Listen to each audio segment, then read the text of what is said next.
These are several people have given freely of their time and energy over many years, and in order to bring the work of Jungian psychology to our community.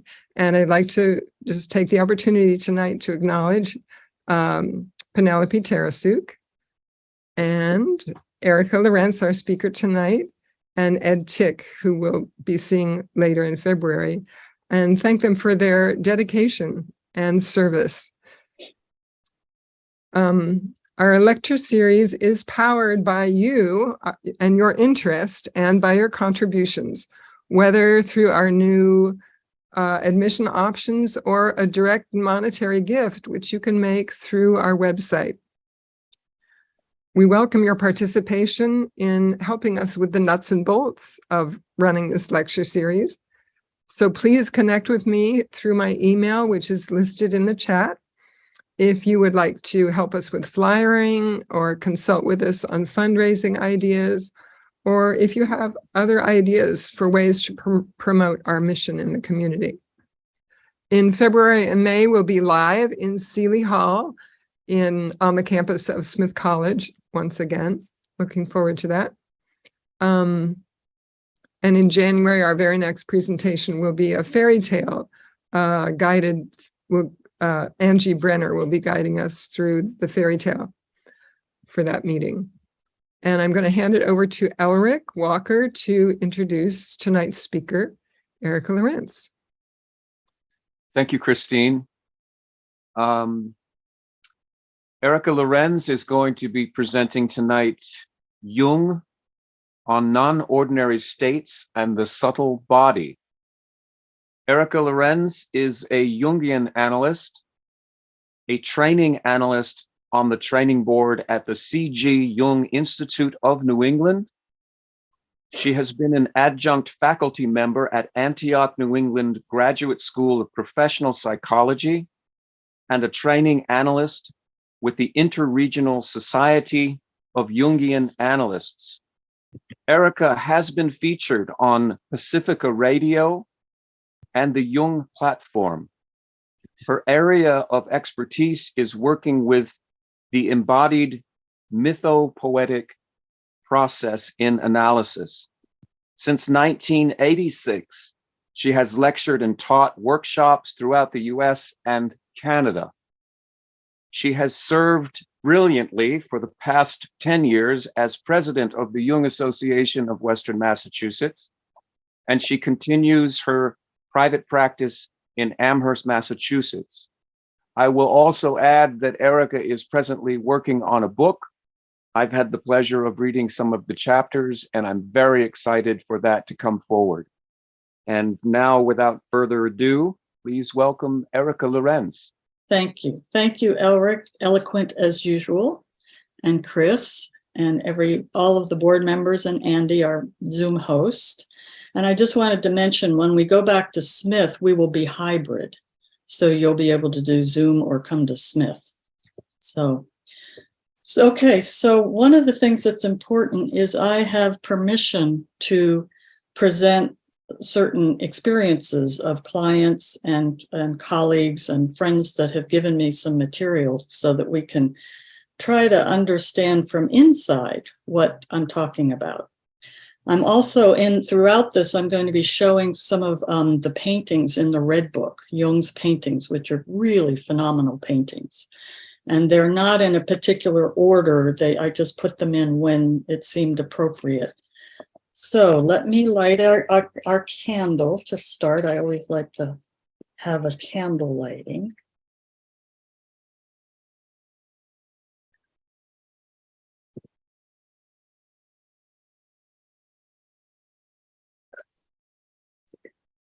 And put it back here on the little altar. Okay, I'm gonna share screen. Okay, how do I get out all this? We don't need that, we don't need that, and we don't need that. Okay, good. Move you over there. All right, here we go. Whoops, I see it doesn't work that way. No, okay. Okay, so let's just sit for a minute and sort of collect ourselves and just feel yourself in the chair so you can sort of leave the day behind and begin to come into what we're speaking about, and we will be sharing, I hope, some of this. So let's just take a big breath and just feel the nice solid chair underneath you. And just notice your breathing. And just take this poem in. The body is made of earth and gold, sky and stars, rivers and oceans, masquerading as muscle and bone. Every substance is here. The body is made of earth and gold, sky and stars, rivers and oceans, masquerading as muscle and bone. Every substance is here. That's from the Radiance seminars, Radiance Sutras. Okay. Jung wrote, in archetypal conceptions, meaning our symbols, our imaginal realm, our dreams, our synchronicities, in archetypal conceptions and instinctual perceptions, spirit and matter confront one another on the psychic plane. Matter and spirit both appear in the psychic realm as distinctive qualities of conscious contents, which means symbols, synchronicities, dreams. The ultimate nature of both matter and spirit is transcendental. The ultimate nature of the body is transcendental. Not only in the psychic man is the whole spiritual and psychological person. Is there something unknown, but also in the physical? Precisely because the psychic and the physical are mutually dependent, it has often been conjectured that they may be identical somewhere beyond our present experience. So let me just say a few words about where I got connected to this and why I'm doing this. My experiences as a child, I was in a very small Pennsylvania mountain town, and I went to the church of my mother and father, and I was very bored and fought with my Sunday school teachers, and Christianity did not impress me at the time. And I went through a period of time running out of the church and running all the way home crying. And looking back, I understand that, well, I knew that I wanted God, but I knew that God didn't live in this church. So, and then when I was 16, I went cross country with a family to go to Disney World, and we got to the Badlands, and I just became dumb. Something opened in me, and I was speechless. We went over the Rocky Mountains, and I was teary the whole way over the Rocky Mountains. When I got home, I sat in the backyard in the dark for 3 nights in a row, and I said to the dark, who am I and what am I doing here? And the third night I said, I'm not going to leave this spot until you tell me who I am and what I'm doing here. And suddenly there was a shift of perception and opening of the doors of perception. And I deeply knew who I was and what I was doing here. And it was just calm and quiet and centered and peaceful. And that faded in about a couple of months, which these things usually do. And I had no one to talk to. That's a problem with our modern culture, which is what Jung was trying to rectify. There was no one to talk to say, what was that? How do I get it back? What do I do? So in 1986, I moved to Houston, Texas, after a series of very important synchronistic events that said, well, you don't have to, but we strongly advise this. And in the spring of 1987, I developed these horrendous headaches. And the headaches, they were not medical. I went to doctors, nothing helped, no drug helped, nothing helped. And I was getting body work and various alternative things to try to work with this. And a Feldenkrais guy said, you feel like a woman in menopause going through a deep transformative process. And my authentic movement teacher that I actually knew in Northampton had come to Houston to do a workshop, and I hadn't seen her in 10 years, and we greeted each other beautifully, and she was very happy to see me. And authentic movement is the Jungian form of movement work. There is no direction, there is no music. You simply close your eyes and tune into the impulse from the body and allow that to guide you. And as soon as I was in her witnessing presence, my movement totally deepened. And I went through a series of 5 years of awakening Kundalini. I would go out to California, where she lived then, for 4 or 5 days at a time, about 4 or 5 times a year. And I would just do these descents into my body and into this energy that was trying to move through me. And I had no fear. I was very supported by my analyst and my ex, who happened to be a Jungian analyst back then. And it was very powerful, and it changed my life. And after that, I was training to be an analyst, and I wanted to know what Jung said about this. So he said a lot about this, and that's why I'm sharing this. And I did my thesis on Jung's spirituality in the body.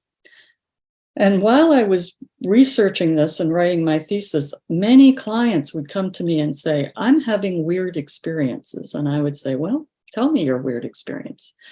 And as Janet always said to me, I would say, these aren't weird. These are altered states. It's just another way of the transcendent speaking to you in your body.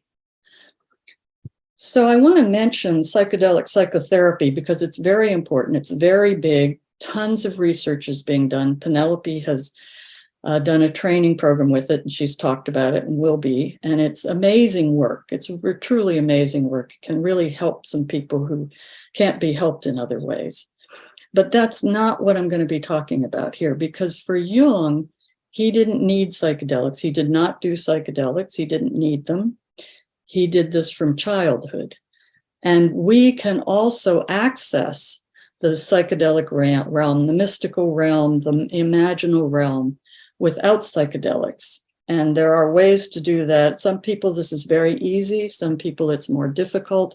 But to me, that's what the Jungian path is about. It's about accessing the childhood issues and the trauma and all of that and working through it. But at the core of the childhood issue and the trauma is the transcendent, is the self, is the archetypal.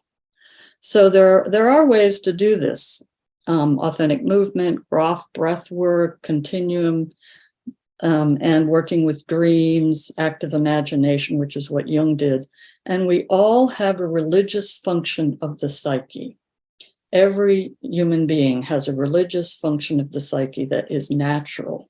So Jungian work is not about spiritual bypass. We know plenty of people who are oh so spiritual. It's about the wholeness. It's about the issues we have and the transcendent.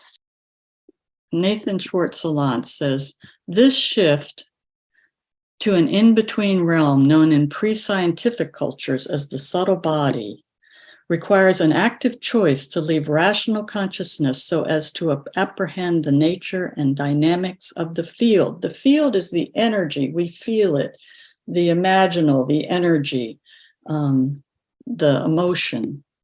Focusing on the field through the openness of an aperspectival awareness, one may perceive stored information in the unus mundus, in the source, in God, in the transcendent, whatever you want to call it.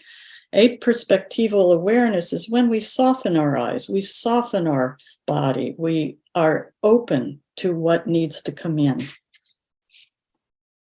Okay, so let's talk about Jung. Like I said, Jung did not need psychedelics. He experienced archetypal reality a non-ordinary state since he was a child. His mother was psychic.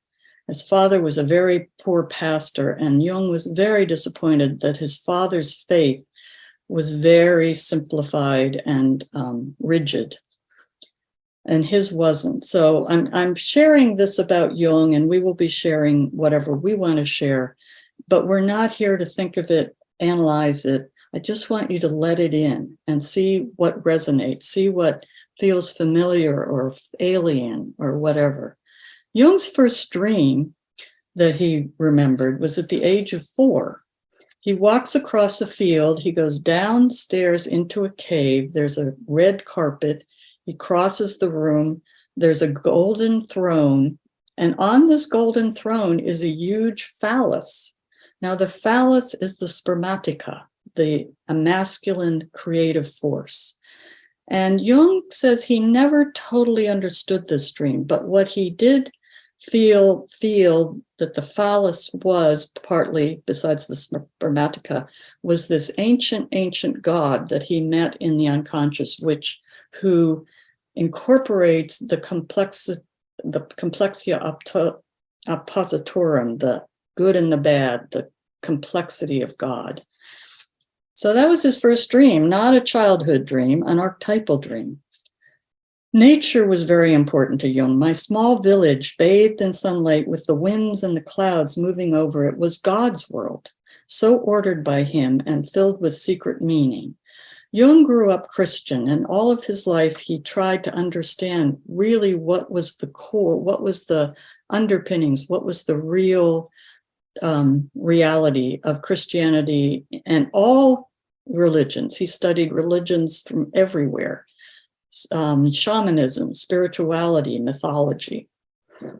At the age of 14, his father bought him a tram ticket to ascend an alpine peak, and he could only afford one.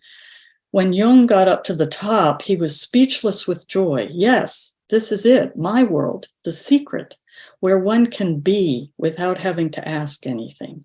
It was all very solemn, and I felt one had to be polite and silent up here, for one was in God's world. So this is a painting of his. The initiate is at the bottom of this erupting unconscious, and this happens to be fire, but I'm going to talk about a vision he had when he was about 12. This is with the help of a colleague of mine in London, Heba Zarifi, who wrote this. When he was on his way back from school one day, he saw God sitting on a throne in heaven. From under the throne, an enormous, this is going to sound very strange for a lot of us, an enormous turd falls on the sparkling new roof of the cathedral and shatters it, breaking the walls of the cathedral asunder. He recalls being tormented for 3 days and nights by thoughts he was unable to give space to in his mind. How could God destroy his church in this manner? And how could Jung, the young schoolboy, dare to think such a thought? Or was it God's will to have Jung think these thoughts? And here's a painting. It's called The Ancient of Days. Was it God who induced him to sin by thinking the unthinkable? Finally, God succumbed to welcome the unthinkable sinful thought by the end of the 3rd day. It brought great relief and, much to his surprise, a state of blissful grace instead of the frightful fall from grace. He felt that by allowing the fantasy to enter his mind, he was fulfilling God's will. This was a direct experience of the deity. But God's inquisitive mind did not rest for long, and however relieved he felt, he could not fathom why God would befoul his own cathedral, and why such a thought was to be forced upon him. Was God calling for disobedience? God could indeed be terrible. And this is an image of perhaps the God that Jung encountered in the unconscious. The forms of existence inside and outside time are so sharply divided that crossing this boundary presents the greatest of difficulties, like Jung had in this experience. This does not exclude the possibility that there is an existence outside time that runs parallel with the existence inside time. So we are in a three-dimensional reality. And Jung postulated that the collective unconscious, we can feel into our personal unconscious, but the collective unconscious was beyond that. Yes, we ourselves may simultaneously exist in both worlds. So Jung, about this time, realized that he had two personalities. Now, we all have several personalities. This is what the psyche is about. And he realized he was this schoolboy who did everything at school and was a good boy. And then inside of him, he had this image of an old man from the 18th century who was timeless, imperishable, close to nature, living creatures, night, dreams, whatever God worked directly in him. And I think that this was the beginning in his childhood of what later in the Black Books and the Red Book, which are his experiences, that he called the spirit of the times, our outward being, and the spirit of the depths, who invited him and actually pulled him into the unconscious. He became a psychiatrist, and his thesis was written on parapsychology. His cousin did seances, and he attended, and he was very interested in what was going on, and that's what he wrote his thesis on. He became a psychiatrist at the Berkeley Clinic in Zurich, which was one of the most progressive clinics in Europe. And he worked with psychotics. This is important. Freud worked with hysterics, who were only considered to be women at the time. But Jung worked with people who were connected to the collective unconscious, the archetypal world.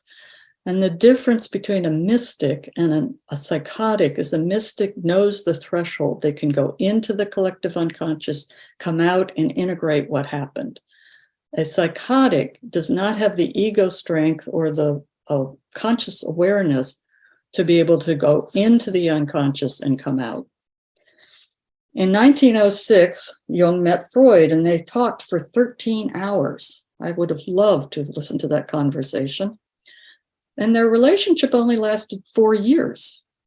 And this is because Jung began to realize that Freud didn't know about the archetypal world. He conjectured about it a little bit, but he didn't really experience it, didn't really understand it. He thought religion was a neurosis. And so the final thing came when they were on an ocean liner going across the ocean so they could speak at Clark University in Worcester, Massachusetts. And they were sharing dreams, and Jung asked Freud for some of his associations. And Freud said, "I cannot risk my authority." And that was the last straw for Jung. He just realized, even though he was the president of the whole psychoanalytic society, and he was the editor of the journal, he needed to go his own way. So they separated. And Jung had, this is one of his paintings, an inundation from the collective unconscious starting at this point. You can see the primitive and the spiritual, all of the unconscious. In 1913, he had two very powerful visions. He saw blood just streaming over Europe with the rubble of the civilization floating in it. And these visions lasted about an hour each, and he came out of them very perplexed and nauseated. So we can see it's not just in his head, he's actually feeling something. And he realized at the advent of World War I that this was speaking of World War I, but he also realized later that it was the advent of his own inundation, his own flooding from the unconscious. Jung wrote, "To the extent that I managed to translate the emotions into images, I was inwardly calmed and reassured." In 1913, he made his first descent into the unconscious. He felt this tremendous emotional and energetic pressure, and he chose to close his eyes and allow this energy to take him. And he had his first active imagination. It's active because he wasn't sleeping. He was choosing consciously to go there. He dropped into a cave. There was a glowing red crystal. He picked it up and he looked through a hollow, and underneath was a river of blood with a corpse running through it, and a black scarab and a new red newborn sun. Now, these are very powerful symbols of transformation. Then a little later, he had a very important dream. He dreamt that the war hero Siegfried, the Nordic war hero Siegfried, was charging down a hill. He was standing at the bottom with a Native American man. The Native American man picked up his bow and arrow and shot Siegfried dead, and it started to rain. Jung woke up, and the unconscious said to him, "You better understand this dream, or you need to take the pistol out of the drawer of your nightstand and kill yourself." Well, Jung decided to understand the dream. And what he understood was that this hero was his shadow, his hero spirit. He had quite a warrior spirit, and he needed to let go of that he could not go into the unconscious as the hero. He had to go into the unconscious with openness and receptivity and the ability to listen and not judge. Now, he wrote all of his experiences in his journals, which were published a couple of years ago, called the Black Books. And then later he transferred them in calligraphy to the Red Book. I'm sure some of you have seen the Red Book, and then he painted. And I know a man who translated the Black Books and Red Books. And when the Black Books came out, when he was working on them, he said, "Erica, you need to read the Black Books, because the Black Books really speak to what he was experiencing, his emotion." So Jung met at the beginning, he had a soliloquy to his soul. This is an image of his soul or his anima. "My soul, where are you? Do you hear me? I have returned. I am here again. The one thing I have learned is that one must live this life. This life is the way, the long sought after way to the unfathomable, which we call divine. There is no other way. It led me to you, my soul. Give me your hand, my almost forgotten soul. My journey should continue with you instead of the hero." That's my addition. "I had judged my soul and turned her into a scientific object. I needed to call upon her as a living and self-existing being. He whose desire turns away from outer things reaches the place of the soul. I went on my dusty way by day. You went invisibly with me and guided me step by step, putting the pieces together meaningfully and letting me see the whole and ultimate in each part. You took away where I thought to take hold. You gave me where I did not expect anything.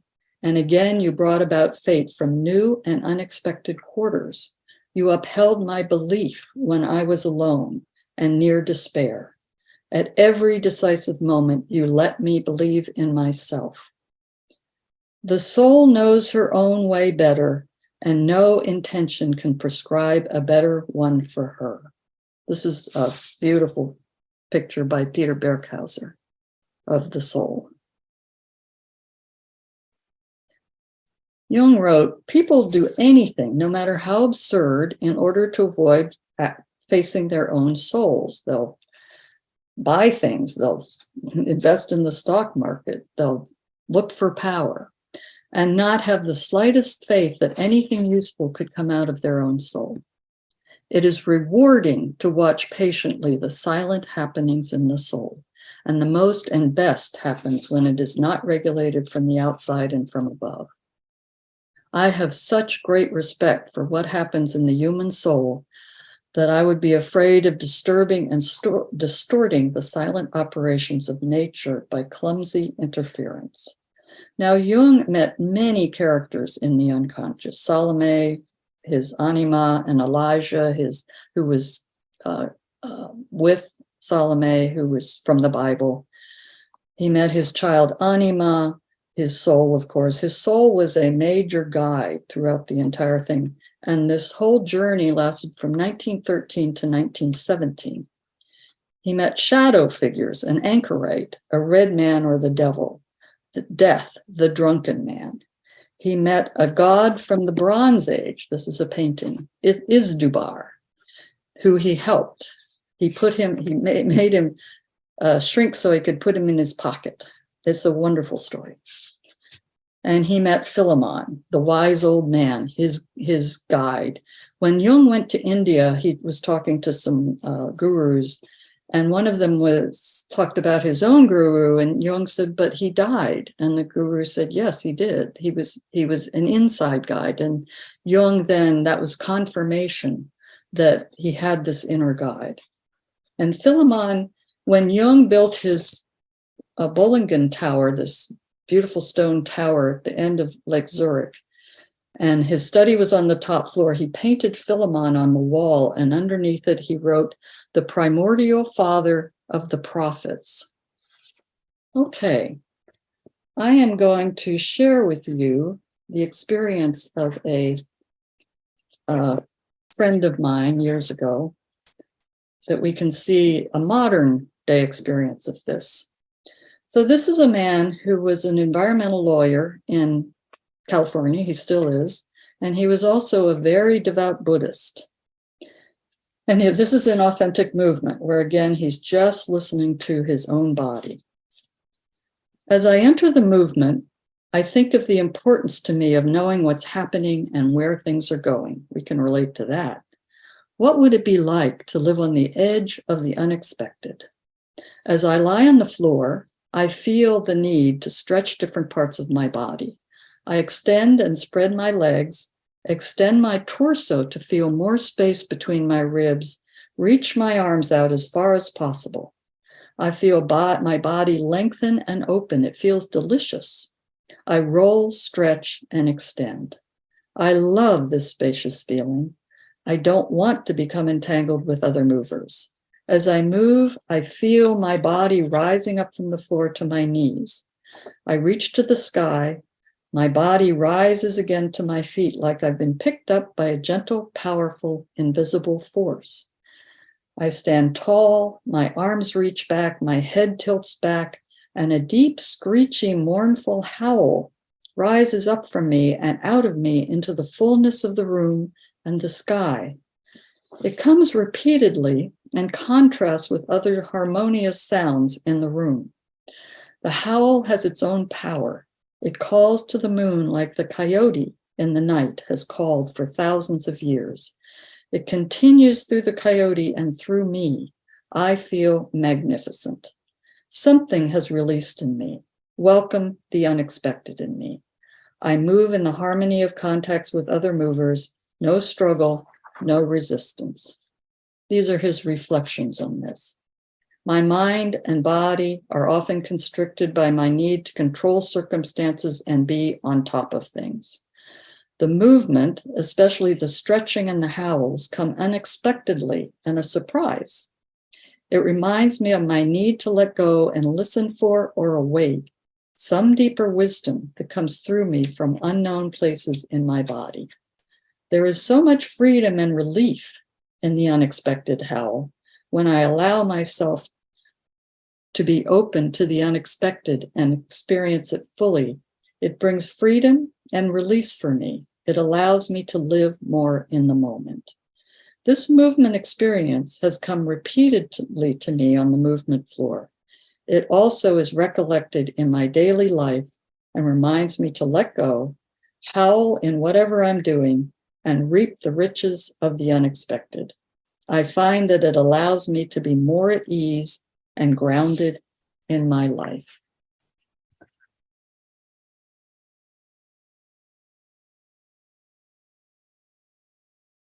Nathan Schwartz, Jung says, the physiological unconscious, the so-called somatic unconscious, which is the subtle body, becomes material because the body is the living unit and our conscious and the unconscious are embedded in it. The physiological unconscious, the so-called somatic unconscious, which is the subtle body, becomes material because the body is the living unit and our conscious and the unconscious are embedded in it. So I'm going to stop sharing and come back to everybody.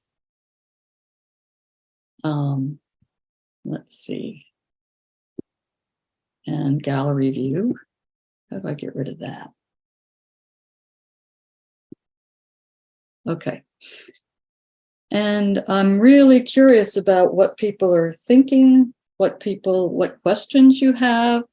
And another thing that I would love to do tonight is whatever you feel like, of sharing some of your own experiences. They don't have to be powerful and amazing like some of these. I know for me, when I'm standing on the ocean, when I'm standing on the shore, I'm just filled with a profound sense of infinity and wholeness and depth and mystery. So I'd just like to bring this into our lives, into the room, about how this happens in your life, or what thoughts or questions you have. And I prefer people share not psychedelic experiences, though they're very powerful, but what we're focusing on here is that this happens without that. This can happen in our daily lives, and when we go into the inner world, or even in nature. So we're not going to interpret anybody. We're not going to analyze any. This is just a sharing and honoring and respecting. So who would like to ask a question or share? Just raise your hand. This is a lot of material. Laura has her hand up. Sorry. Laura, you want to unmute? Yeah, I just did. Okay. So I'm just thinking about the times when I feel there are these times that feel quite wonderful to me, in a sense of having, where I'm overtaken by images, so I'll either before sleep, or sometimes even just if I'm, tired, and I close my eyes, and it'll be like one image, and then another, and then another, and another, and I have no idea where they're coming from. They're very random. They're not familiar. And the feeling that I get when that happens is one of just sort of fascination and like riding these waves, where it's just such a pleasurable experience of letting go of and just letting these things happen. Yeah. I have two thoughts that come up, not about what they are or anything, but you said something that I think is helpful. Sometimes when we're tired, or when something very intense has happened in our life, or when we're more open to the unconscious, is often when it comes up. And also we all come, like you have images. Jung had images, and he also was auditory.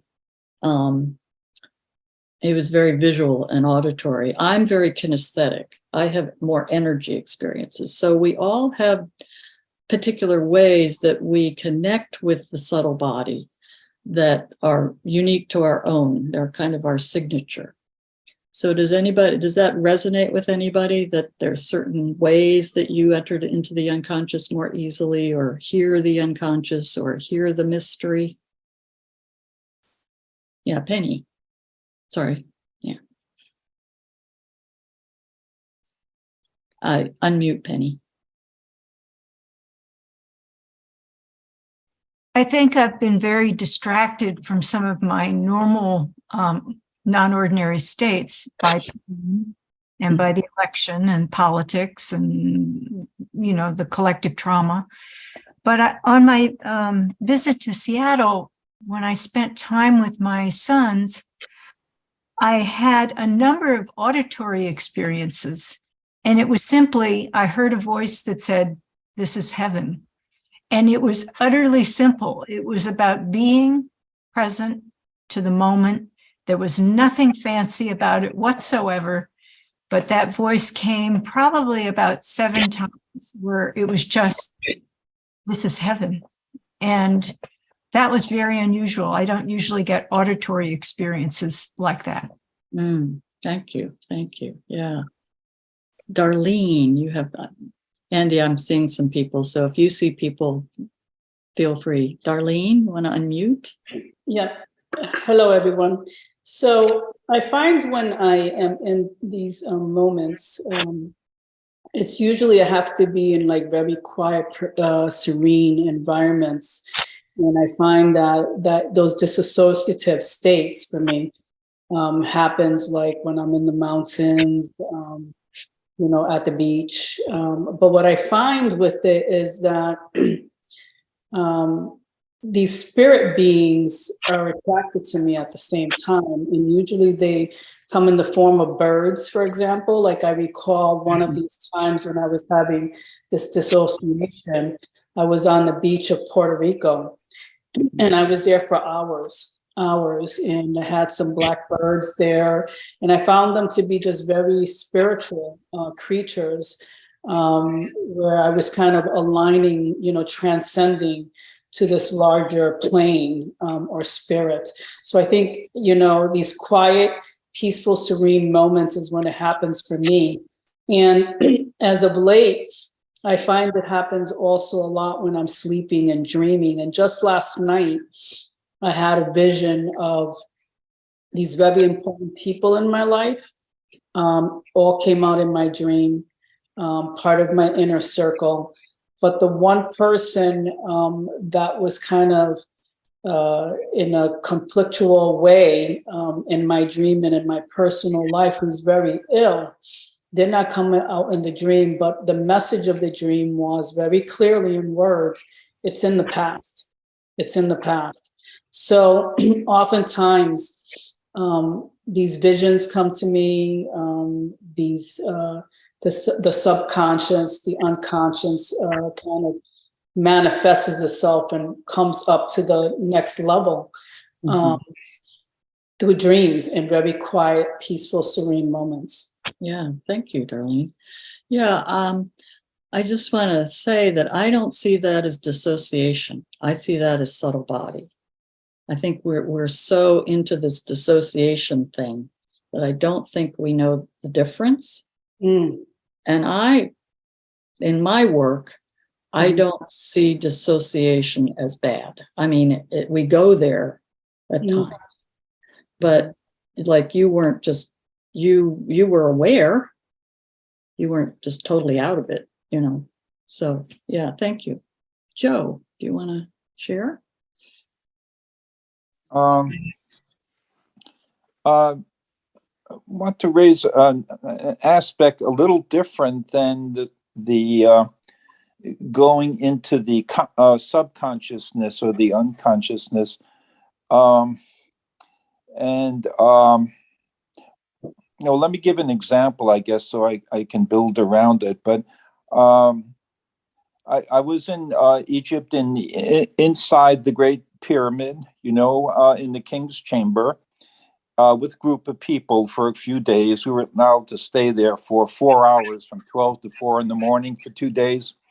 And we had some interesting, experiences. But what I want to bring up now, in the room there, the King's Chamber, there's a sepulcher where you can lie in. It's like lying inside a coffin, except the coffin's made out of a huge granite pink stone. It's quite long and deep.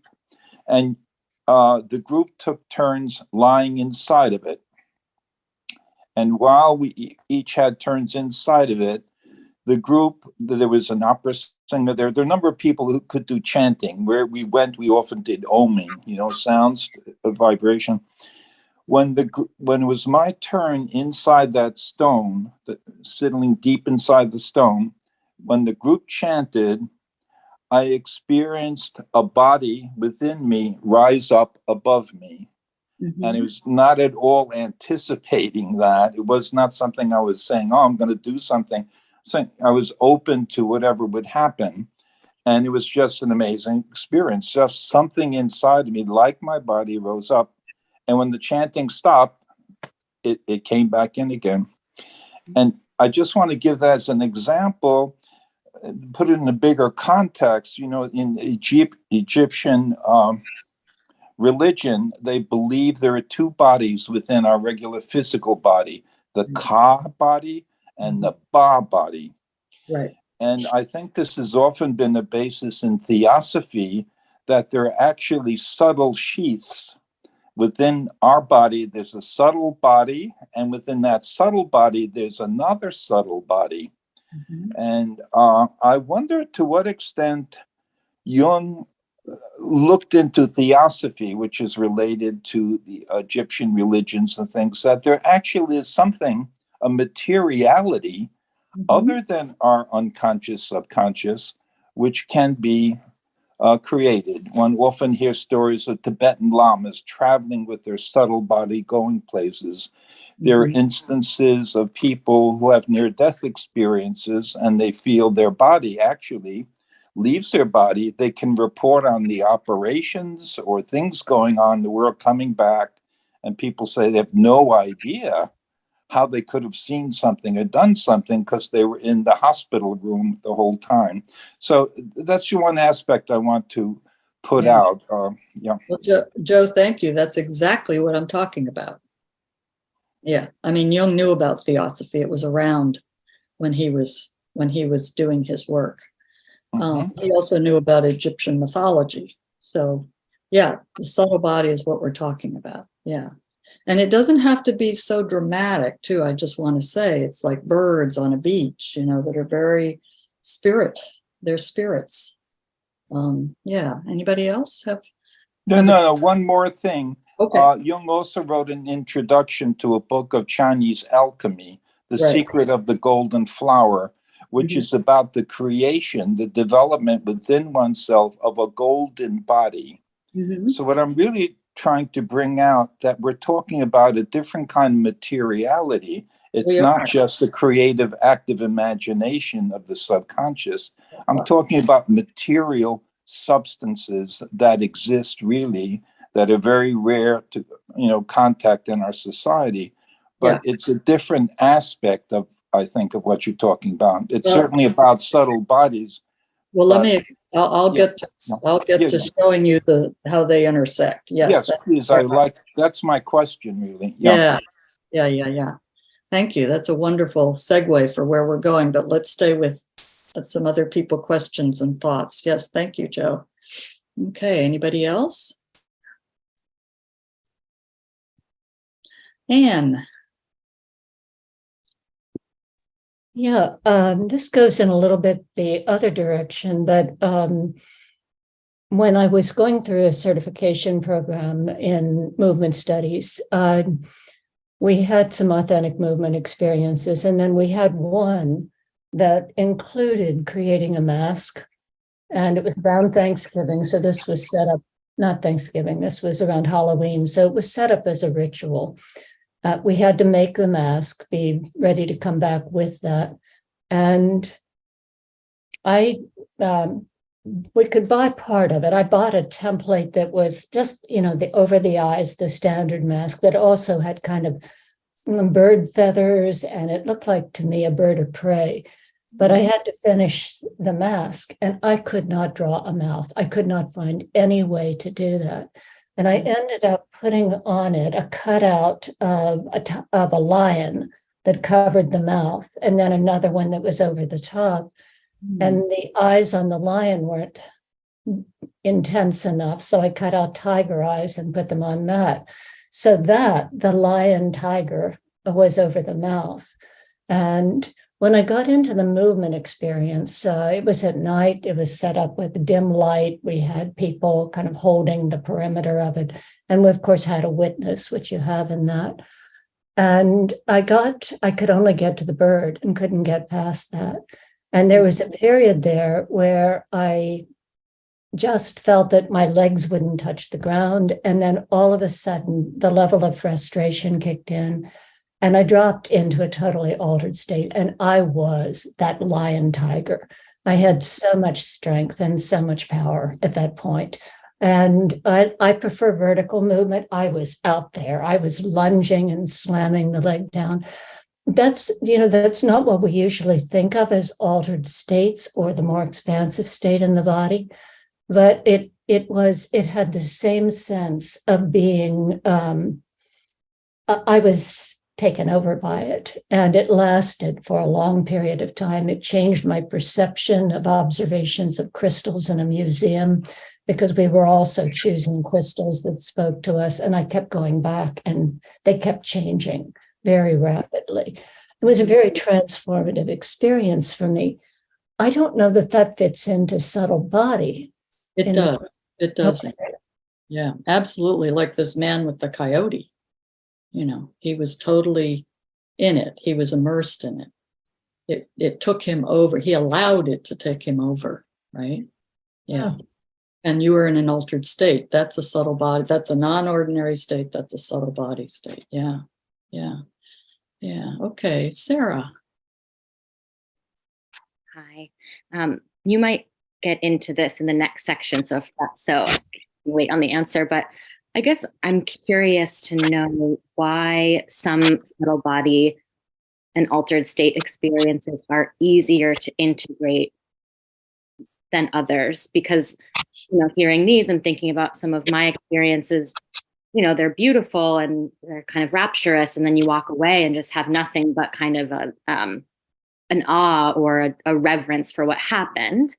And I'm just curious why some states might actually have the opposite effect, where there's kind of fear or this kind of, a very different reaction when it's kind of the same material, but why it lands differently than others.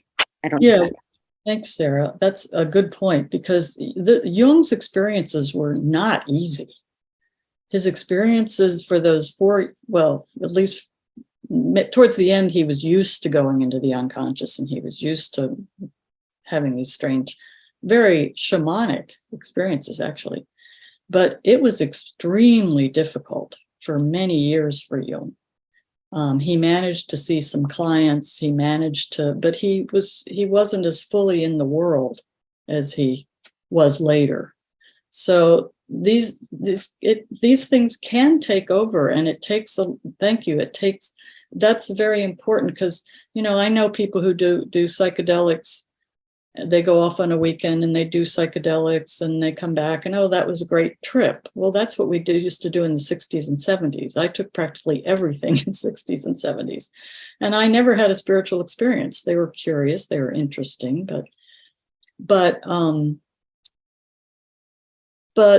sometimes these are difficult. Sometimes they're so intense, like Jung, when he began to go into the unconscious, he felt this intense pressure and emotion. He was just on the edge of his seat, and he chose to follow that.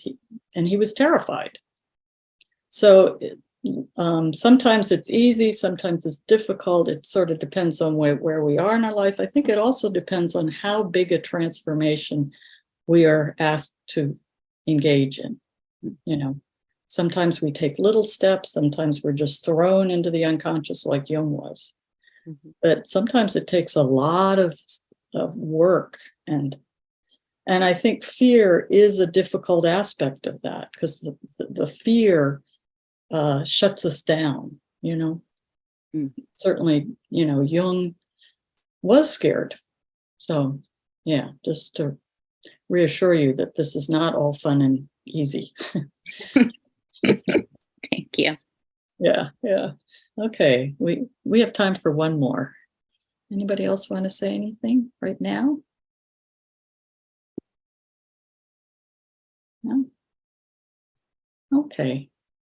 Okay, so let's go on. Let me go back to share screen. Okay. Let's see. Okay, now I'm gonna bring in some help here so we can begin to maybe understand this.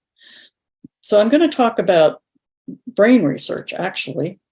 And the first thing I want to say is that I don't know how many of you have seen Fantastic Fungi. It's a movie about mushrooms and psilocybin. And I saw it and I learned something in there that of course, as we know, our skulls and our brains have shifted over millennia. And in millennia ago, the back of our head was bigger and our forehead was much flatter, like an animal's, like a cat or a dog or something.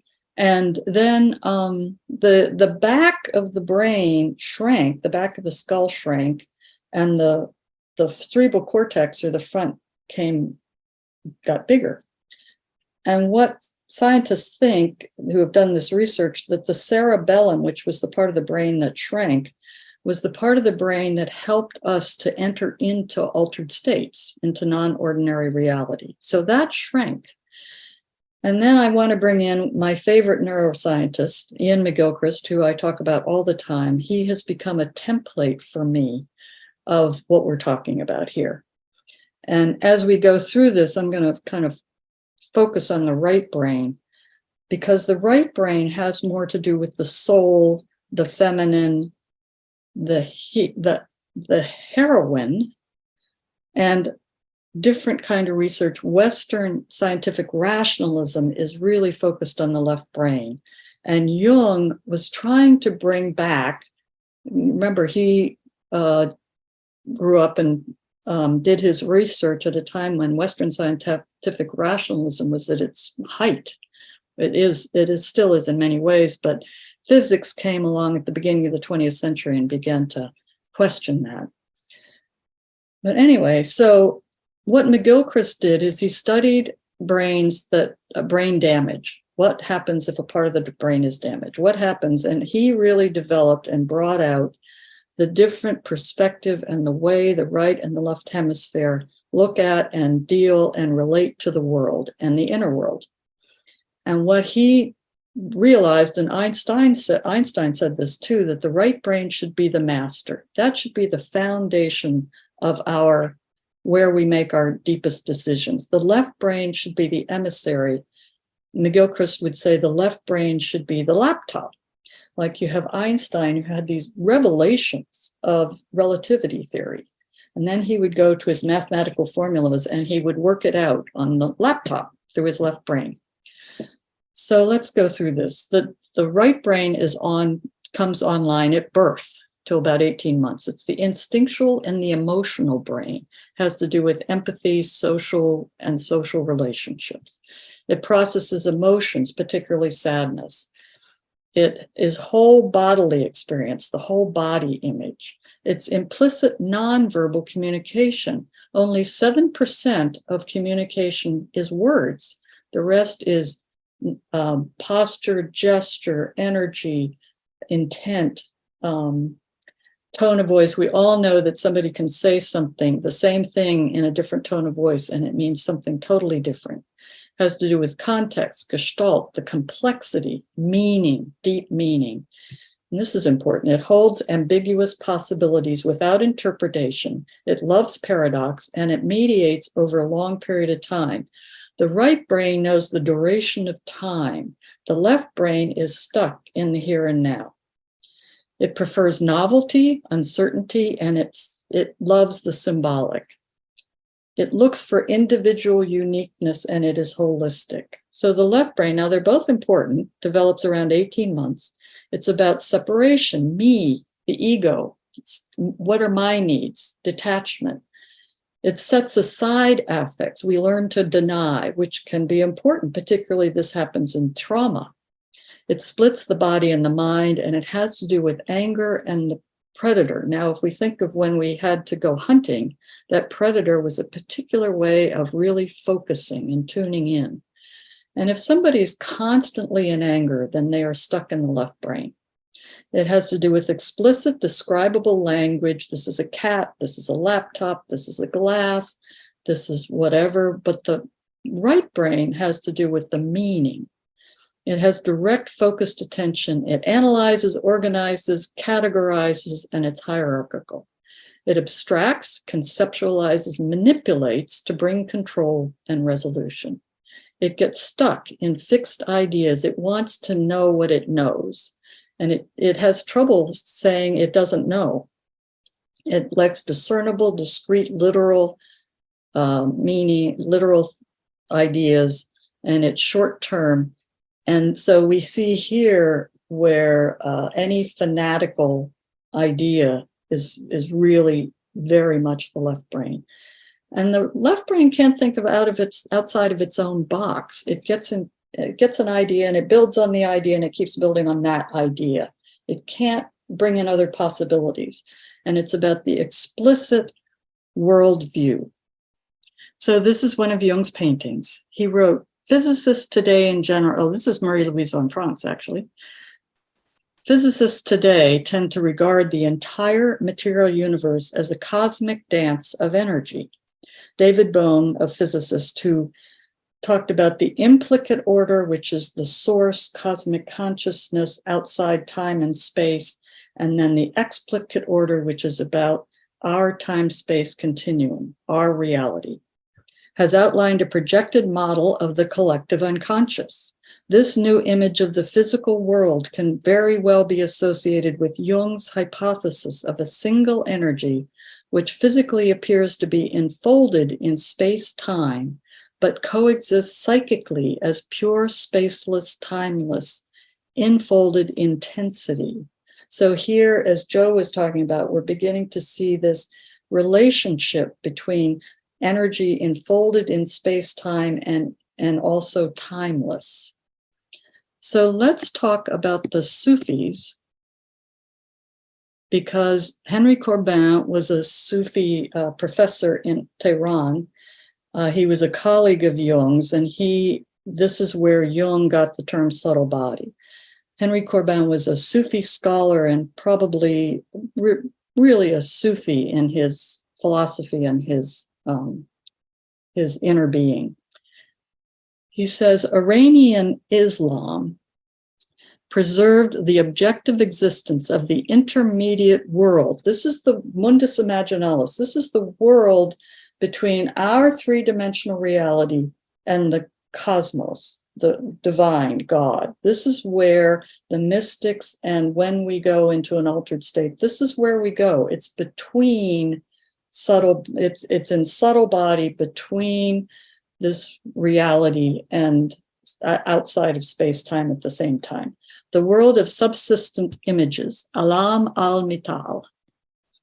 The imagination is the organ of this intermediate world. We can see in the coyote and in Jung's visions, this imagination is the organ of this intermediate realm, a reality in its fullest sense, though it is not the physical, sensory, historical reality of our material world, but it is real. As Jung said it is objective. Corbin also wrote, the world of the subtle body is indispensable if one wishes to describe a link between pure spirit and the material body. The power of the heart is the secret force or energy which perceives divine realities. The outer world is the microcosm, and the inner world is the macrocosm. This is Coleman Barks, who translated Rumi. Erica, we're not seeing a slide right now. If you meant Were to you have, before? Were you before? yeah, and now it's blank. Just Yeah, that's fine. I haven't brought up the words yet. Yeah. Okay.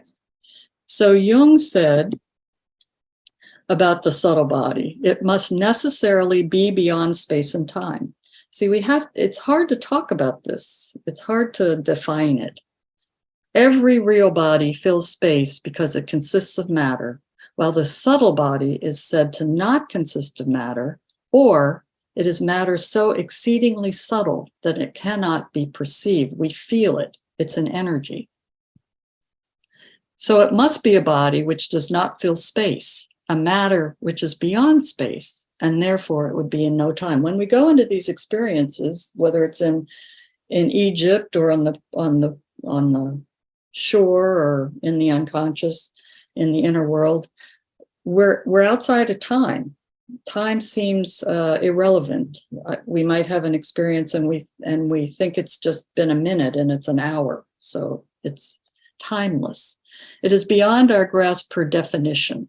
The subtle body is a transcendental concept which cannot be expressed in terms of our language or philosophical views, because they are all inside the categories of time space.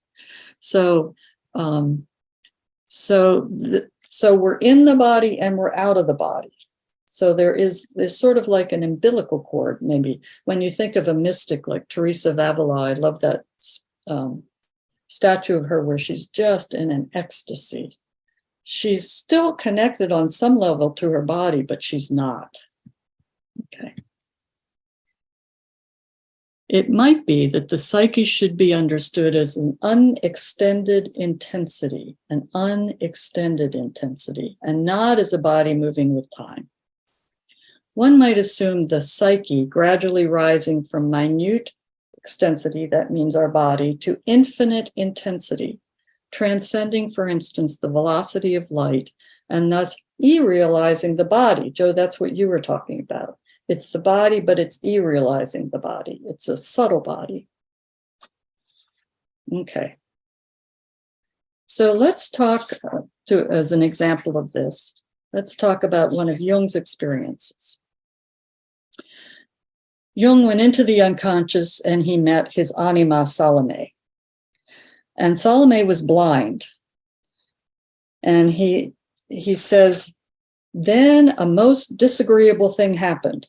Salome became very interested in me, and she assumed that I could cure her blindness. She began to worship me. I asked, why do you worship me? See, unexpected things happen. That's when we know we're actually in it. She replied, you're Christ. In spite of my objection, she maintained this. I said, this is madness, and became very skeptical with resistance. And when we meet these inner figures, if an inner figure says that we're Christ, then we need to be skeptical. Then I saw the snake approach me. She came close and began to encircle me and press me in her coils. The coils reached up to my heart. I realized as I struggled that I had assumed the attitude of the crucifixion. In the agony and struggle, I sweated so profusely that the water flowed down on all sides of me. Then Salome rose and she could see. While the snake was pressing me, I felt that my face had taken on the face of an animal of prey, a lion or a tiger.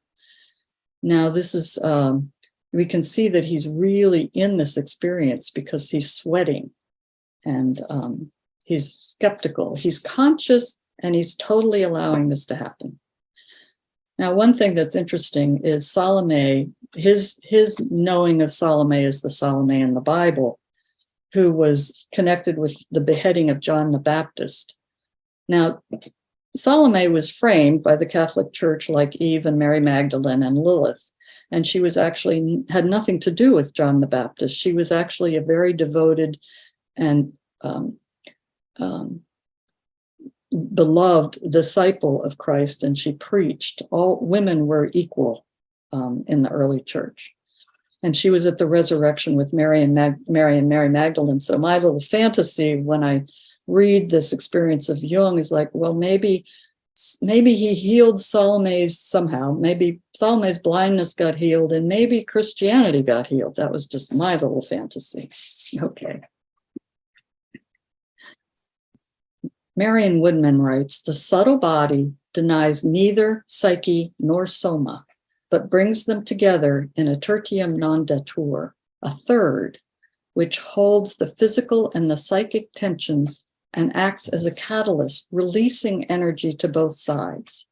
One of the functions of analysis, or any kind of really strong, honoring, respectful holding environment, is to create a conscious container appropriate to the subtle body. So we go into these experiences and then we come out of them, and then we have to go, what was that? How do I understand it? How do I come to terms with the energy of it? How do I, after I went through 5 years of my Kundalini experience, the Kundalini shot through my solar plexus and my headaches disappeared. So, and I was sobbing and my whole body was vibrating, and there was tremendous energy in the palms of my hand and my feet. And I literally went around to people in the group and laid my hands on them. So there was some place for the energy to go. Okay, let's go back to the snake. This is an experience. I've been working with a young woman in India who's an expressive arts therapist. She easily goes into her body and her imagination. And she had a phobia of snakes. Her whole father's line had a phobia of snakes. When they would think about snakes or see a snake, they would faint. So when we started working together, she stood up and she was moving, and her body began to move, undulate like a snake. And this kept happening to her. And as she allowed this experience to happen, her pelvis opened and her sexual energy moved, and she really felt like a snake. And her phobia went away. She's still nervous about snakes, but she doesn't faint. She's not phobic. And so this is where I think it's really amazing, the connection between the body and the mind. And then just last week, she had this amazing dream. She's at home, and there are baby snakes everywhere that just hatched.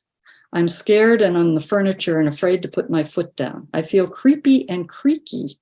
I feel that I should kill them, but I don't. They're babies, and they're not bothered by me. Then I'm on a mountaintop searching for goddess Parvati. There's an ancient building and a waterfall. I realize she is everywhere in nature. She is nature, as I see and feel her.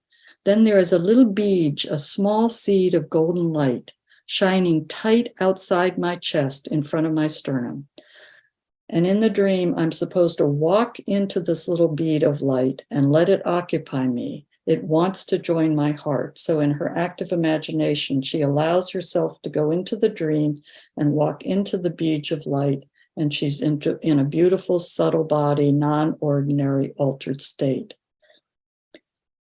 Nathan Schwartz-Salant writes, if one can successfully work through the subtle body realm, there is often a chance to transform not only psychic structure, but physical structure as well.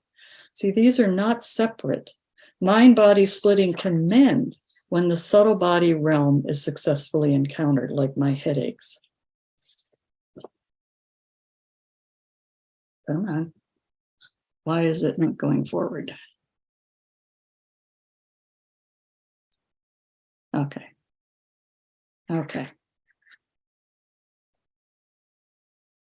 Esther Harding writes, the work of Jung was chiefly concerned with the contents of the collective unconscious. Now, that doesn't mean that he dismissed the personal unconscious, which is our childhood. That was very important. As I said, our childhood carries the seed, our karma, the connection to the archetypal world. And we have to go through all of it.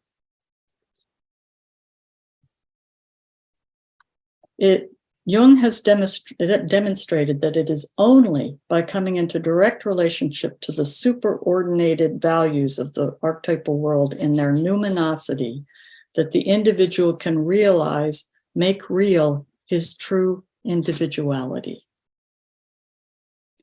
But this result cannot be achieved through a mere intellectual understanding. So this is why interpretation doesn't just cut it unless the interpretation is right on and we resonate with it. So when I work with people, I try to find the interpretation from the person I'm working with. What does this mean? How does this resonate for you? Okay. So I'm going to share a last big experience and then a small one, and then we'll come back and talk. And this is Jung. Jung had a near-death experience in 1944. So he was 69 years old, something like that. He broke his foot and he had a heart attack.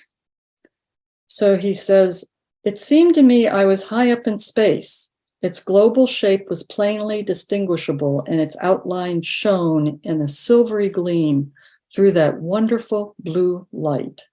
I knew that I was on the point of departing from the earth. The sight of the earth from this height was the most glorious thing I'd ever seen. I saw in space a tremendous dark block of stone. To the right of the entrance, a black Hindu sat silently in a lotus posture, and I knew he was expecting me. As I approached the steps, I had a feeling that everything had been sloughed away. Everything I had aimed at or wished for or thought, the whole phantasmagoria of earthly existence fell away or was stripped from me. It was an extremely painful process. Nevertheless, something remained. This is a painting he did of the history of humankind. Something remained. I consisted of my own history. This experience gave me a sense of extreme poverty, but at the same time of great fullness, for there was no longer anything I wanted or desired or any regret. I had everything I was, and that was everything. Then the doctor came and said that I had to go back to the earth. In reality, a good 3 weeks were still to pass before I could truly make up my mind to live again. Now I must return to the box system. By day, Jung was depressed, but at night he would enter a subtle body visionary state. It was as if I were in an ecstasy. I felt as though I was floating in space, as though I were safe in the womb of the universe, in a tremendous void, but filled with the highest possible feeling of happiness. This is eternal bliss, I thought. This cannot be described. It is far too wonderful. This is a Berkhauser painting. In this subtle body state, Jung experienced himself in the mystic marriage, as it appears in the Kabbalistic tradition of Malkut and Teferah. I was the marriage, and my beatitude was that of a blissful wedding. Then there followed the marriage of the Lamb. These were ineffable states of joy. Angels were present and light. I was myself, the marriage of the Lamb. Then I walked up a wide valley. There were gentle chain of hills began, and it ended in a classical amphitheater. The Hierogamous, the sacred marriage, was being celebrated. All Father Zeus and Hera consummated the sacred marriage. All these experiences were glorious. Night after night, I floated in a state of purest bliss, thronged round with images of all creation. The visions would last about an hour. Then he would have to return to the gray world with its gray boxes. You know, when we come out of powerful experiences, no matter what they are, it's a transition back to this reality. And what does that have to do with this reality, which is the integration piece? Okay, one more. During the visions, there was a pneuma of inexpressible sanctity in the room, whose manifestation was the mysterium conjunctionis. The visions and experiences were utterly real. They all had a quality of absolute objectivity, as the ecstasy of a non-temporal state in which the present, past, and future are one, out of time. After this journey, I wrote it. This is how he integrated it. I wrote a good many of my principal works. The insight I had gave me the courage to undertake new formulations that people might not understand. Also, he felt, an affirmation of things as they are, an unconditional yes to that which is, an acceptance of my own nature, my true nature. I understood how important it is to affirm one's destiny. In this way, we forge an ego that does not break down when incomprehensible things happen. Murray Stein wrote, individuation, which is becoming who we truly are, our true nature, at its most basic level, requires wedding instinct and archetype within the domain of consciousness. The marriage of instinct and archetype is the healing event. Now, so to me, there are different levels of healing. There's a very important process of dealing with our childhood, talking about it, sharing our secrets, working with our trauma. And then there's another level of healing, which is the archetypal realm, which was Jung's gift to and the right brain, which was his gift to psychology. Edward Edinger wrote, in every depth analysis, there is an individual, and where an individual goes through this experience and realizes the individual meaning of it to some extent in his or her own life. That individual is simultaneously contributing to the process of the transformation of the God image in the collective psyche, and hence is serving more than just a personal purpose. And here's one more. So this is a quote from Mellon Thomas Benedict, who had a near-death experience. He went out of his body, in his subtle body, out of his body into the cosmos, and he was taught. He was trained as an initiate. And then he came back and he integrated this into his life, and he speaks of it. He says, the body is the most magnificent light being there is. The body is a universe of incredible light. Spirit is not pushing us to dissolve the body. Spirit is not pushing us to dissolve the body. That is not what is happening. Stop trying to become God. God is becoming you here. The divine is incarnating in each one of us. So Leonard Cohen wrote, love is the only engine of our survival. And Rumi wrote, people walk back and forth at the threshold. The door is round and open. Don't go back to sleep. So I'm going to just get out of this. Yeah. And I'm going to put up a bibliography if anybody wants to. These are all books that I have. These are older books of people who have had experiences. So if you want to take a picture, or if you want to email me or the Jung Association, I'd be happy to send you a copy of the bibliography here. So if anybody wants to take a picture or a screenshot, I don't know how to do that, but maybe some people do.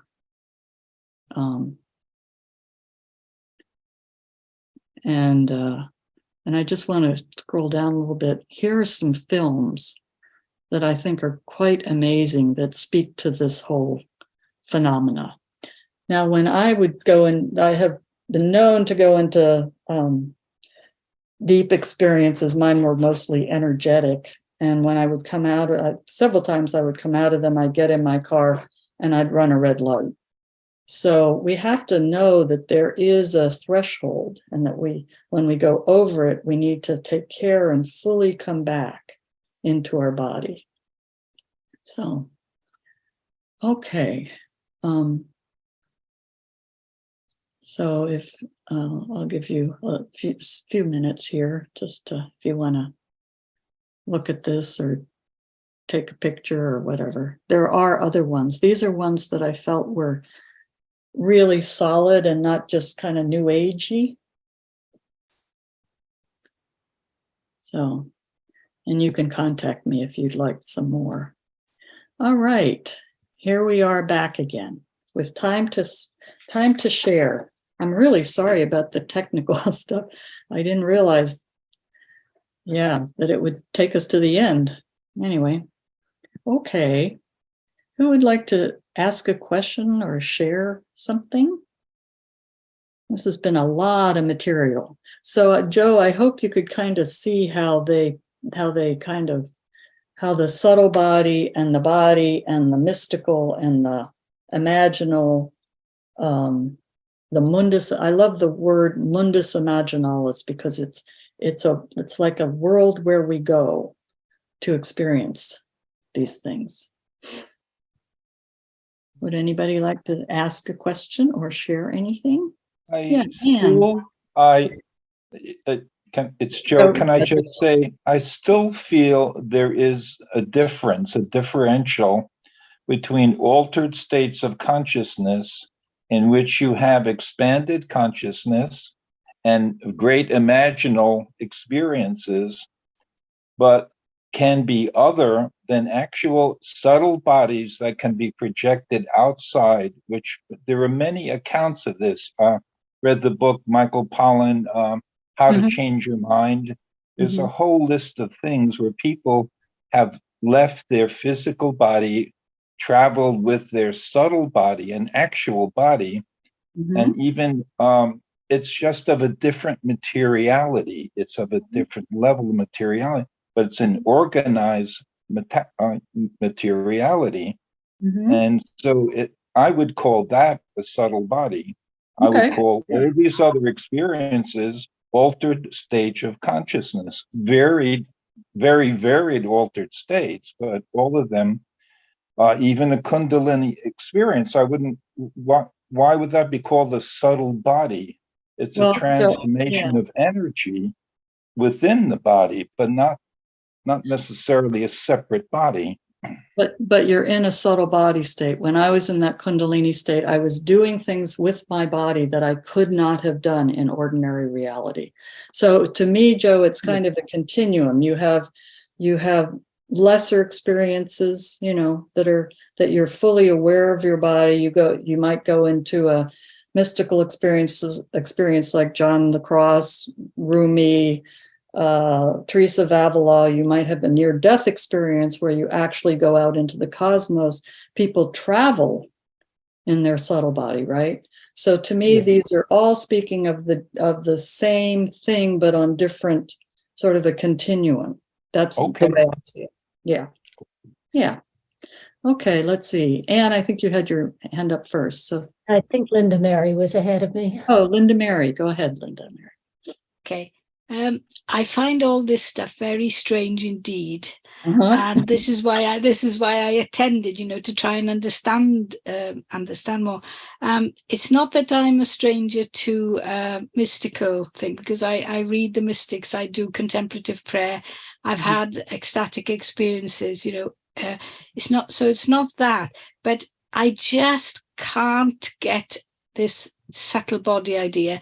And I wrote some notes as you were speaking, and you said, I think you said this, Jung says the somatic unconscious becomes material because the body is our living unit. And so, I mean, what does that mean, that the somatic unconscious becomes material? Can you say anything about that? So, I mean, it's very hard to talk about this stuff, right? Because it's not, I think the Sufis could talk about it. It's like they had words for it that we don't have. So we're trying to kind of talk around it. I mean, when you have a contemplative prayer experience, you are in a subtle body.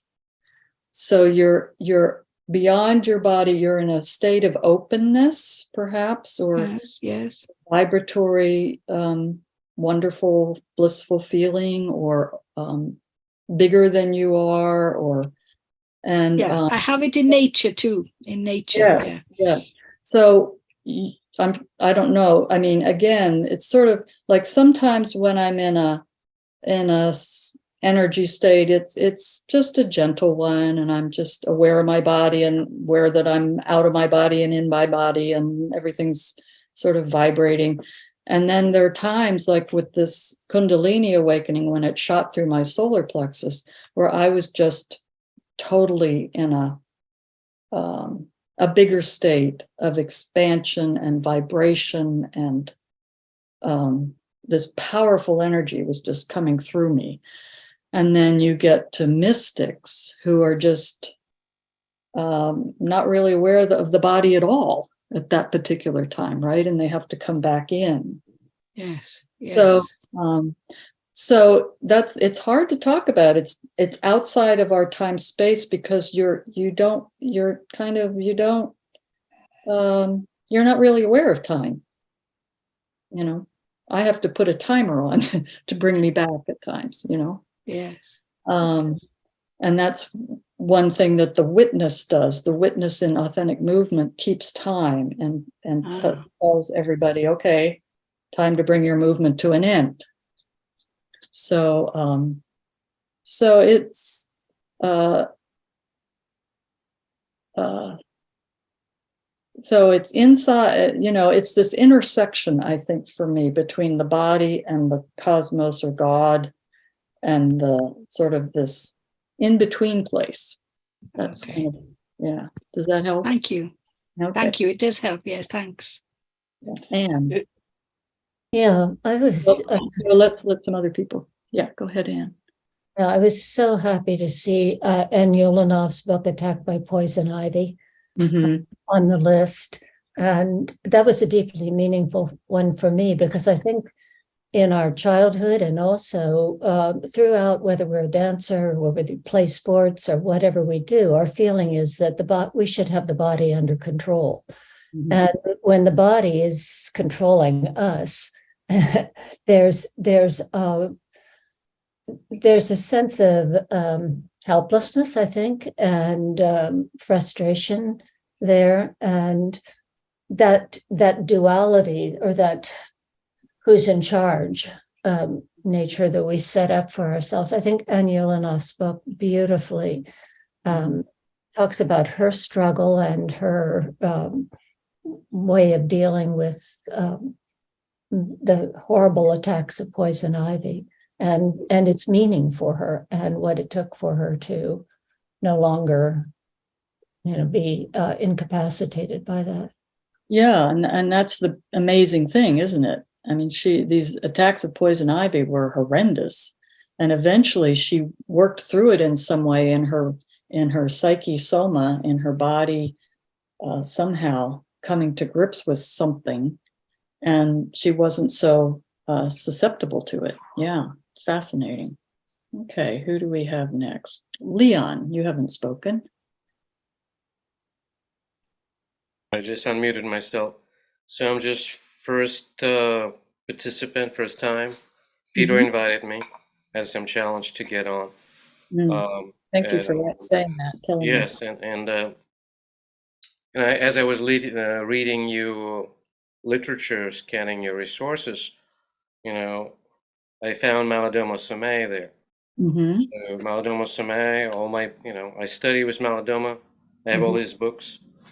So I think in my, I raised my hand because there's some question arised about, body or how to call these experiences. I think one of the things I learned from working or studying with Malidoma Somé, that language is just such a challenge. Particularly English language does not describe, it's not language of origin. If you would really connect to people from South America or Mayans or anyone else, they have a language which is intonation, tones, and some other spiritual delivery delivers what the meaning. English language is not one of those languages. Right. So I think I understand the struggle. I think the best way how to, and I haven't had some of these experiences you're describing, but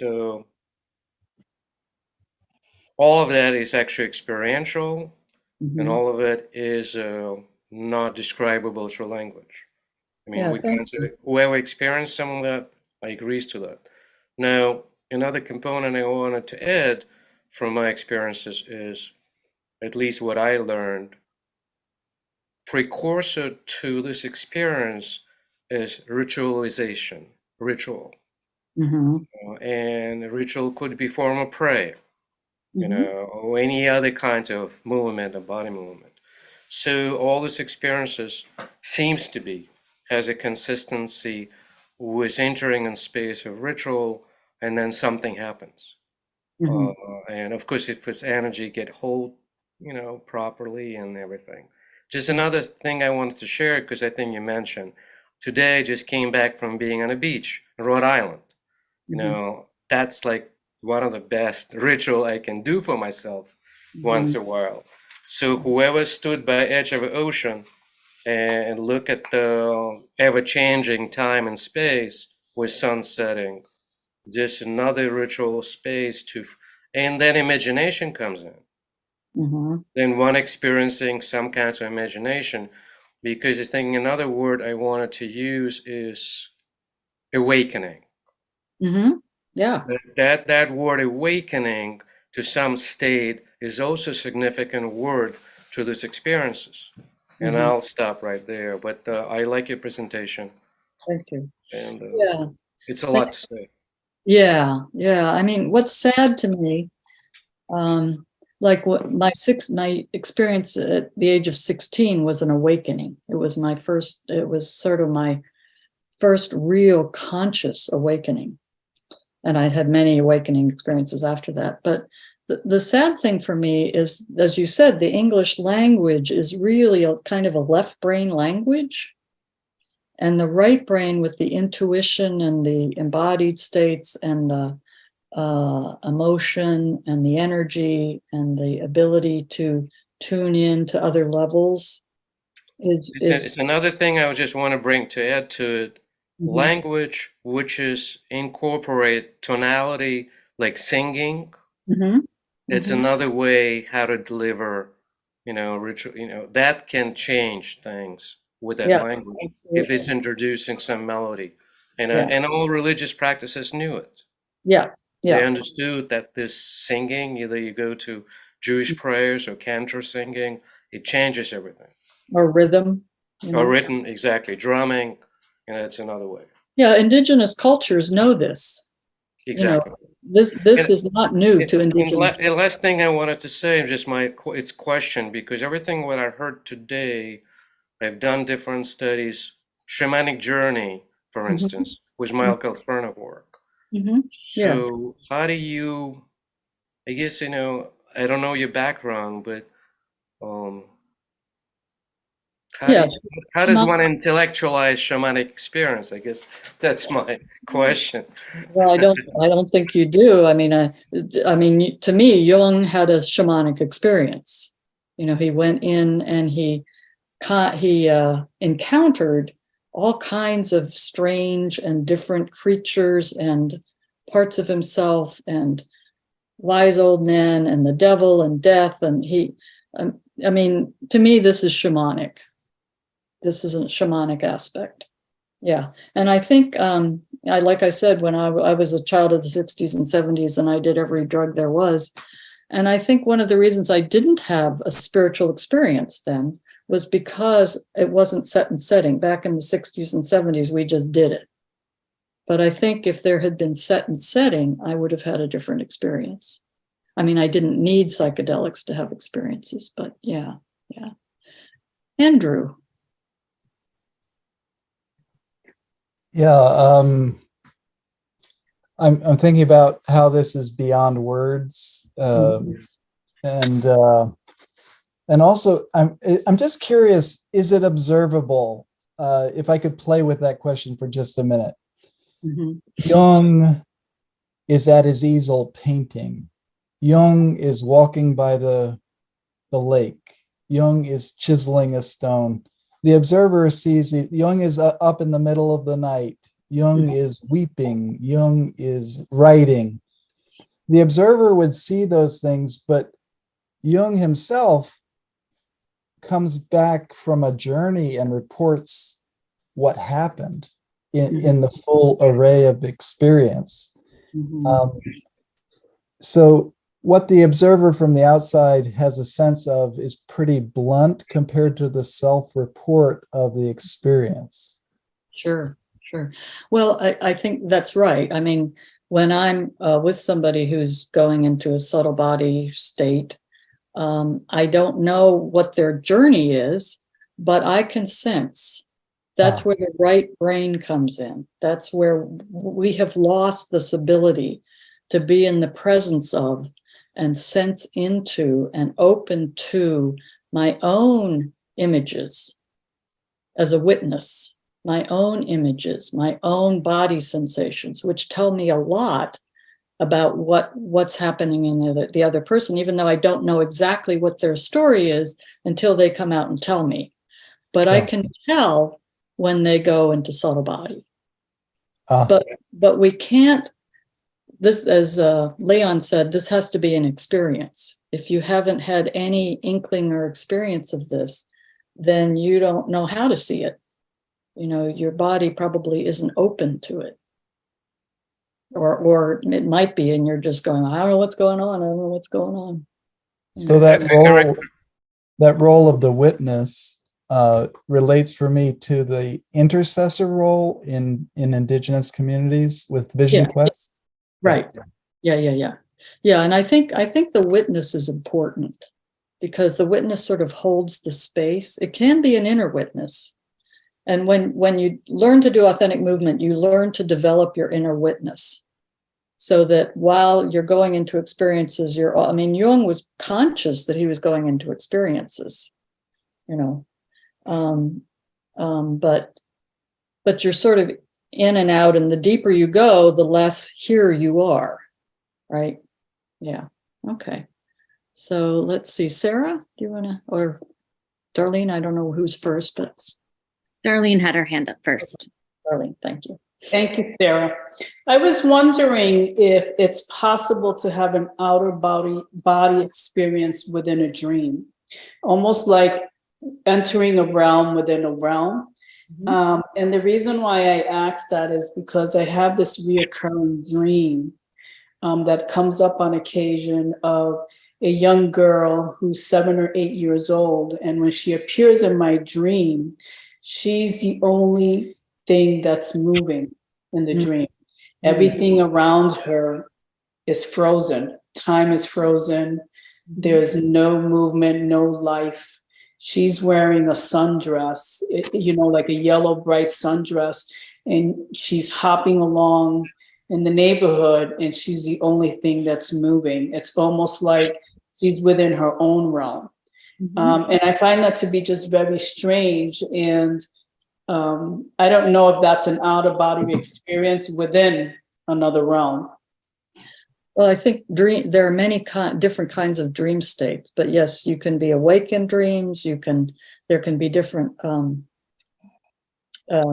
realms in the dream or different worlds in the dream. Yeah, the dream world is quite surprising and amazing, and I mean, when you come out of a dream, then what I do with people is I help them to consciously go back into the dream and work with the dream from the inside. Okay. So you might try to contact her or talk to her do an active imagination with her. So you're saying, yes, it is possible to go into a dream and have another out-of-body experience within that dream. Yeah, well, I'm not sure if that's an out-of-body experience, but it's something very curious in the dream. Yeah. Interesting. Sarah. So I'm interested in what you said about the personal unconscious being linked to our childhood versus the collective, which is more archetypal, kind of greater than us. And I'm interested in,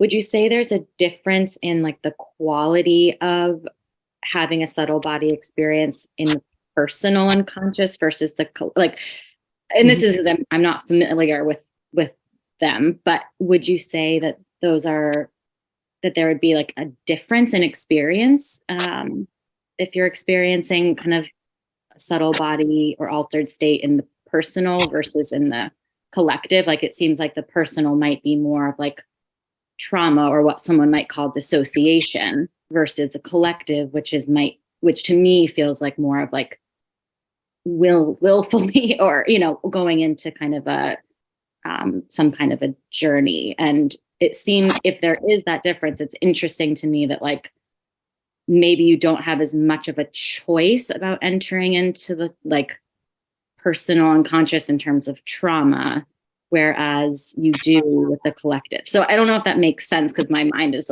trying to wrap around kind of difficult things to articulate, but I'm just curious about that. Yeah, the personal unconscious, I mean, it holds our trauma, right? I mean, those are our memories of our trauma and our body's memory of the trauma. And it's kind of like different levels of working on it. When we really go into the childhood and talk about the memories and the experiences and the relationships, that's crucial. And I'm not sure, when you're talking about it, you may slip into a subtle body space. I see dissociation as a subtle body space, because that trauma takes you into that place, or that, you know. So to me, again, it's kind of but in those, say, let's say, take the mother. We all have the mother, and there's our personal mother, but there's an archetypal mother. So the archetypal mother is the mother that colors our experience of our personal mother. So we need to work with the personal mother to uncouple that from the great mother so we can have a real relationship with her. But we also have to come to grips with how that created our relationship to the great mother, right? And that's more on the archetypal level. Mm-hmm. So to me, they're all part of the healing process, the whole healing process, but they're kind of like different dimensions of it. Does that make sense? Yeah, it does. Okay. Thank you very much for coming. Thank you for being patient with the technical stuff. I don't know what happened. And I hope we see you next month. Thank you very much. Good night.